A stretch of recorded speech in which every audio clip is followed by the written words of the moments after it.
भारत के सबसे बड़े कारोबारियों में से एक रतन टाटा आज यानी 28 दिसंबर को अपना 86वां जन्मदिन मना रहे हैं। रतन टाटा को किसी पहचान की आवश्यकता नहीं है। सफल बिजनेसमैन होने के साथ ही वो अपने परोपकारी कार्यों के लिए भी जाने जाते हैं। रतन टाटा का जन्म 1937 में मुंबई में नवल टाटा और सोनी टाटा के घर में हुआ।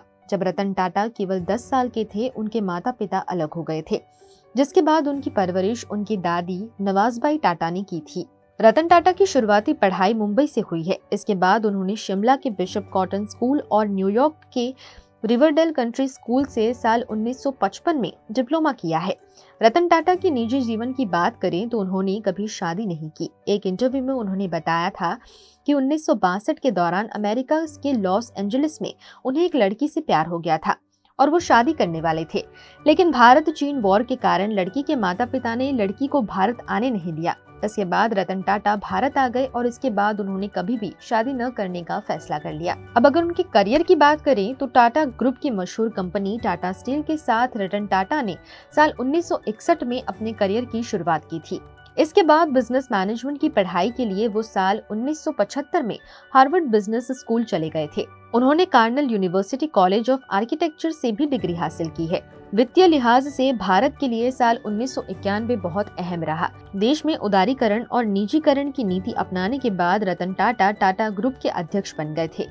उनकी लीडरशिप में ग्रुप ने न केवल भारत बल्कि पूरे विश्व में अपनी अलग छाप छोड़ी है। 2004 में उन्होंने टाटा कंसल्टेंसी सर्विसेज को पब्लिक करने का फैसला किया। इसके साथ ही ऑटोमोबाइल सेक्टर में टाटा ने कई बड़े वैश्विक ब्रांड्स जैसे एंग्लो डच स्टील निर्माता chorus, British automobile company Jaguar land rover और ब्रिटिश चाय फर्म टेटली का अधिग्रहण किया था। इसके बाद टाटा ग्रुप वैश्विक स्तर पर बेहद बड़ा ब्रांड बन गया।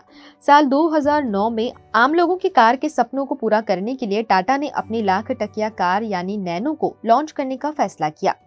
केवल बिजनेस ही नहीं, रतन टाटा को उनके परोपकारी कार्यों के लिए भी जाना जाता है। भारत छात्रों की मदद के लिए रतन टाटा ने कॉर्नेल यूनिवर्सिटी में पूरे $28 मिलियन का दान दिया था। इससे गरीब और मध्यम वर्ग के भारतीय स्टूडेंट्स की मदद की जाती है।